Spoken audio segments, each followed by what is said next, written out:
Shri Tuljabhavani complex 1 BHK 2 BHK and shop project by Shri Tuljabhavani developers Gawantiwada opposite Asha park near Bharadnaka Malvan Sindhudurg. आपल्या स्वप्नातील घर प्रत्यक्षात। Contact details for booking 9773 71 27 27 9404 15 53 77 9969 16 05 16 9404 44 86 27। भारतीय स्त्री मुक्ती दिन स्त्री सन्मान दिनाचं औचित्य साधून ग्रामपंचायत नेरूर देऊळवाडा येथे सन्मान नारीचा जागर स्त्री शक्तीचा हा खास कार्यक्रम घेण्यात आला।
कुठल्याही प्रकारची शिवी कोणालाही देणार नाही। माझ्या घरात, माझ्या शाळेत, माझ्या वस्तीत कोण शिवीगाळ करत असेल तर त्याला थांबविण्याचा प्रयत्न करेन। झाशीची राणी आहे, त्यानंतर ह्या ज्या मदर टेरेसा आहेत, ह्या ज्या सर्व आहेत, तर यांनी कुठेतरी हे चित्र आहे ते बदलण्यासाठी प्रयत्न केला। आज जर आपण बघितलं मुली म्हणून तुम्ही ज्यावेळेस शाळेत येता शिक्षण घेता तर ह्या शिक्षणाची सुरुवात सावित्रीमाईंनी त्यावेळेस केली। ज्यावेळेस सावित्रीमाई घरातून शिकवण्यासाठी बाहेर पडल्या तर त्यावेळेस बाहेर पडल्यानंतर लोकांनी त्यांना दगडगोट्याने मारहाण केली, लोकांनी त्यांच्यावर अंगावरती शाई टाकली, शेण टाकलं। तर अशा परिस्थितीमध्ये जर आपण बघितलं, वारंवार एक उदाहरण दिलं जातं, आपण पुस्तकामध्ये बऱ्याच वेळेला वाचतो की सावित्रीमाई ज्यावेळेस शिक्षण देण्यासाठी मुलींना घरातून बाहेर पडत तर त्यावेळेस त्यांच्या पिशवीमध्ये जे आपण बॅग म्हणतो हातामध्ये पकडतो त्यामध्ये एक साडी ती एक्स्ट्राची घेत, कारण त्यांना माहित होतं मी ह्या साडीवरती ह्या कपड्यावरती शाळेपर्यंत व्यवस्थित जाऊ शकणार नाही, कारण तत्कालीन समाजातली काही मंडळी आहेत त्यांचा विरोध आहे स्त्री शिक्षणाला। त्यामुळे मला त्या शेणाचा मारा होणार, माझ्यावरती दगडाचा मारा होणार, माझ्यावरती बोलण्याचा शाब्दिक मारा होणार आणि त्यामुळे मला माझी साडी सोबत घ्यावीच लागेल। हा साडी सोबत आणि मला माझ्या विचाराशी मी प्रामाणिक आहे की मला हे चित्र बदलायचं आहे। ती सुरुवात त्यांनी तिथून 5 मुलींच्या शाळा शिक्षणापासून केली। आज आपण त्याचं 5 कोटी महिला या देशामधल्या त्याच्यापेक्षाहून अधिक शिक्षण घेत आहेत। नमस्ते, मी अमोल। या ठिकाणी आज नेरूळ या गावामध्ये सिंधुदुर्ग महिला विकास संघटना, कोकण कला शिक्षण विकास संस्था, कोरो India, SR foundation, Ikigai foundation या संस्थांच्या संयुक्त विद्यमानाने ग्रामपंचायत नेरूळ व प्राथमिक शाळा नेरूळ यांच्या सहकार्याने ग्रामपंचायत कार्यालयामध्ये आज 24 डिसेंबर रोजी स्त्री मुक्ती दिन कार्यक्रमाचे आयोजन करण्यात आले।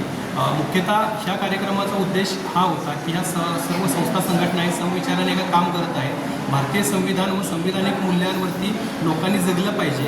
आजही आपण बघितलं तर देशामध्ये दर 3 मिनिटाला कुठे ना कुठेतरी महिलांच्यावरती अत्याचाराच्या घटना होत आहेत। ह्या घटना कुठेतरी थांबल्या पाहिजेत. स्त्रीचा सन्मान, स्त्रीचा सत्कार हा फक्त महिला दिनापुरता मर्यादित न राहता वर्षातील 365 दिवस 24 तास स्त्रीला सन्मानानं आपण जगवलं पाहिजे, माणूस म्हणून त्याच्याकडे पाहिलं पाहिजे. आणि हे आपण कशा पद्धतीनं पाहू शकतो तर याचं छोटंसं उदाहरण आपण ह्या बालमुलांच्यावर देण्याचं, ह्या बालकांच्यावर देण्याचा प्रयत्न ह्या कार्यक्रमाच्या माध्यमातून केला.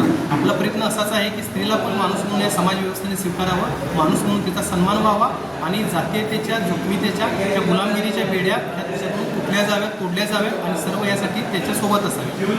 धन्यवाद. जय भीम. मी वासंती देवलकर. या ठिकाणी 25 डिसेंबर हाच खरा भारतीय स्त्री मुक्ती दिन. या कार्यक्रमाचं आयोजन नेरूळ देऊळवाडा या ठिकाणी आम्ही केलं. कोरो इंडियाची सर्व टीम, संस्था प्रमुख, लीडर यांच्या सहकार्याने आम्ही हा कार्यक्रम या ठिकाणी केला. हा कार्यक्रम यशस्वी होण्यासाठी नेरूळ गावातील शाळा व हायस्कूलचे सर्व विद्यार्थी या ठिकाणी उपस्थित होते. खरं म्हणजे भारतीय स्त्री मुक्ती दिन हा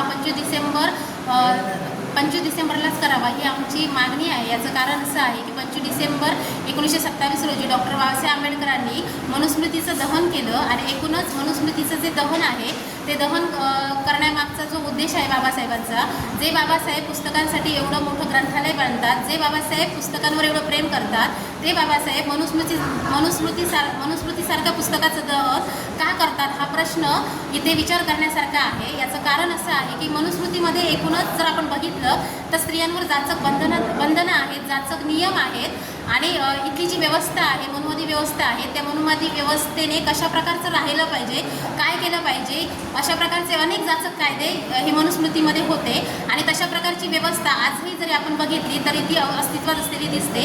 आणि म्हणूनच डॉक्टर बाबासाहेब आंबेडकरांनी मनुस्मृतीचं दहन केलं आणि इथल्या ज्या समस्त स्त्रिया आहेत त्या समस्त स्त्रियांना त्यांनी मुक्त केलं. आणि म्हणूनच 25 डिसेंबर हा जो दिवस आहे तो दिवस समस्त स्त्रियांसाठी मुक्तीचा दिवस आहे असं आम्ही मानतो. आणि म्हणूनच 25 डिसेंबर हा दिवस मनुस्मृती दहन दिन म्हणून साजरा आपण करतो. तो स्त्रीमुक्ती दिन म्हणून साजरा व्हावा अशा प्रकारची आम्ही मागणी आहे. आणि म्हणून आम्ही तो दिवस स्त्रीमुक्ती दिन म्हणून साजरा या ग्रामपंचायतमध्ये केला.